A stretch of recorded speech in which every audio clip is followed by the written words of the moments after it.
Hi bro, hi sir பைசா. Just ஓடுனா ஜெயிச்சிடலாம் bro. கண்டிப்பாக ஜெயிச்சிடலாம். நீங்கள் ஸ்லோவாக ஓடுங்க, ஃபாஸ்ட்டாக ஓடுங்க, அதெல்லாம் விஷயம் இல்லை. ஜெயிச்சிடலாம். டேய் மதி, மாற்றி கீத்தி வந்து எதனா பேசிகிட்டு இருக்கியா? இது கோச் மதி பேஜ் இல்லடா, வேர்ட் ஆஃப் த பார். ஆண்டவர் தாங்க சொல்கிறாரு, ஜஸ்ட் நீங்கள் ஓடுங்க, உங்களுக்காக ஆல்ரெடி நான் ஆட்டத்தையே முடிச்சிட்டேன் அப்படின்றாரு. என்னடா ஒன்றுமே புரியல.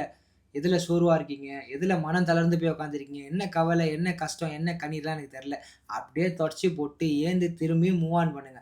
ஒரே இடத்துல ஸ்டக் ஆனால் மாட்டிப்போம். அதான் சொல்கிறாரு, ஏந்து ஓடுங்க. ஸ்லோவாக ஓடுங்க, ஃபாஸ்ட்டாக ஓடுங்க, அதெல்லாம் மேட்ரு கிடையாது. ஆனால் ஆட்டத்தாங்க முடிச்சிட்டேன், நீங்கள் வந்து சுதந்திரிச்சுக்கோங்கன்றாரு. டேய் திரும்ப திரும்ப புரியலடா பிரதர், சிஸ்டர், நான் பேசினா புரியாது. ஆண்டவர் பேசினா ரொம்ப தெளிவாக புரியும். நான் வார்த்தை கொள்ள போகிறேன், அவர் உங்கள் இடத்துல இடைப்படுவார். ஆண்டவரே என்ன மறைச்சு பேசுங்க ஆண்டவரே. அப்போஸ்தலனாகிய பவுல் கொரிந்து பட்டணத்துக்கு எழுதின 1 கொரிந்தியர் 9ஆம் அதிகாரம் 24ஆம் வசனத்தில் ரொம்ப அழகா ஆண்டவர் எழுதியிருக்காரு. பந்தய சாலையில் ஓடுகிறவர்கள் எல்லோரும் ஓடுவார்கள், ஆகிலும் ஒருவனே பந்தயத்தை பெறுவான் என்று அறியீர்களா? நீங்கள் பெற்றுக்கொள்ளத்தக்கதாக ஓடுங்கள். கண்டிப்பா உங்களுக்காக எனக்காக என்ன சொல்றேன், பெற்றுக்கொள்ளத்தக்கதாக ஓடுங்கள் அப்படின்றாரு.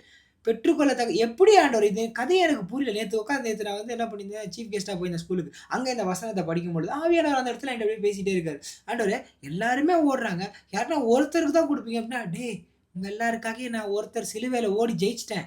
ஓகே.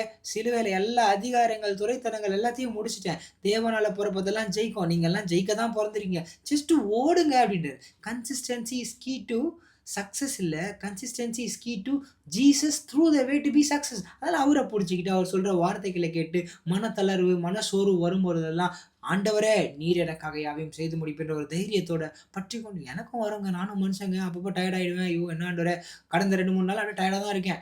ஜெபம் பண்றது கூட நெறைய நேரம் கிடைக்க மாட்டேங்குது. அதிக நேரம் ஆண்டவர்ட்ட பேச முடியல. அதனால என்ன ஆனாலும் இன்னைக்கு காலைல இந்த இடத்துல இப்ப பேசிட்டு இருக்கும்போதே ஆண்டவர் என்ன உற்சாகப்படுத்துறாரு. உங்களையும் உற்சாகப்படுத்துவாருன்னு விசுவாசிக்கிறேன். சோர்ந்து போகாதீங்க. எந்திரிங்க. மனம் தளராதீங்க. எந்திரிங்க. போங்க. பந்தயத்த ஜெயிச்சு வச்சிருக்காரு. ரிசீவ் பண்ணிக்கோங்க. ஓட ஆரம்பிங்க. ஓகே. ஐ வில் ரன் சொல்லி கமெண்ட் போடுங்க. உங்களுக்காக ஒரு சின்ன ஜெபம் மட்டும் பண்ணிடுறேன். உங்கள ஓட வைக்க அவர் அதிகொள்ளதா இருக்கார். அன்பின் தேவனே, அப்பா எந்த இடத்துல அப்பா உங்க மகன், உங்க மகள், உங்க அப்பா என்னோட சகோதரன், சகோதரி எந்த இடத்துல விழுந்திருக்காங்க, எந்த இடத்துல சோர்ந்து போயிருக்காங்க, எந்த இடத்துல தளர்ந்து போயிருக்காங்கன்னு தெரியாத ஆண்டவரே, மீண்டுமா இவர்கள் ஓட்டத்தை துவங்க. உங்களுடைய வல்லமையின் கரம் இவர்களோட இறங்கட்டும். இந்த நேரத்துல உற்சாகத்தின் ஆவியை பேசுற இயேசுவானவர் இறங்குங்க. வல்லமையின் ஆவியானவர் இறங்குங்க. பரிசுத்தாவியானவர் இறங்குங்க. மீண்டுமாய் விழுந்து போன இந்த கூடாரத்தை எடுத்து கட்டுங்க. ஓட செய்யுங்க ஆண்டவரே. அப்பா ஸ்டக்கா இருக்கிற, தேங்கி நிக்கிற எல்லா காரியங்களையும் மூவ் ஆன் பண்ணுங்க. கவலை, கண்ணீர், கஷ்டம் எல்லாம் மாறட்டும். தேவ ஆவியானவர் நடத்துங்க. மகிமையான காரியங்களை செய்யுங்க ஆண்டவரே. இவர்களை குறித்து வைத்திருக்க திட்டங்கள், நோக்கங்கள், தடையா இருக்கிற எல்லா பிசாசின் காரியங்கள் முறிக்கப்படட்டும். தேவன் இவர்களை வல்லமையை பலப்படுத்துங்க ஆண்டவரே.